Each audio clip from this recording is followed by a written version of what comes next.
Google Data Studio est un outil de data visualisation très prisé des marketeurs, mais c'est surtout une page blanche sur laquelle il y a tout à créer. En fonction de la taille de votre site ou de votre catalogue produit, le paramétrage d'un Data Studio peut prendre entre 2 heures ou une grosse semaine de travail.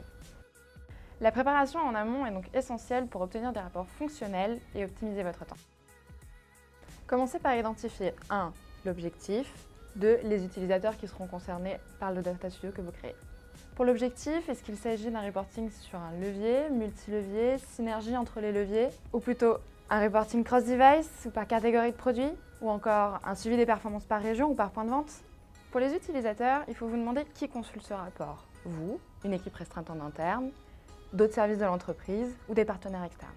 Ces questions vous permettent d'identifier les données et les KPI dont vous allez avoir besoin pour construire vos reportings et imaginer la forme que vont prendre vos graphiques.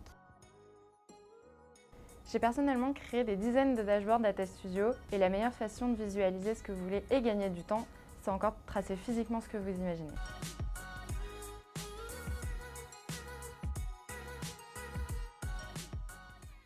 Place à la phase de création. Commencez par connecter vos sources et importer les données. Petit tips, pour optimiser le temps de chargement, n'importez que les données dont vous aurez réellement besoin. Autre petit tips, vous avez la possibilité de créer de nouveaux KPI, calculés à partir de la data que vous importez. C'est toute la partie import des graphiques, ajout des couleurs, etc.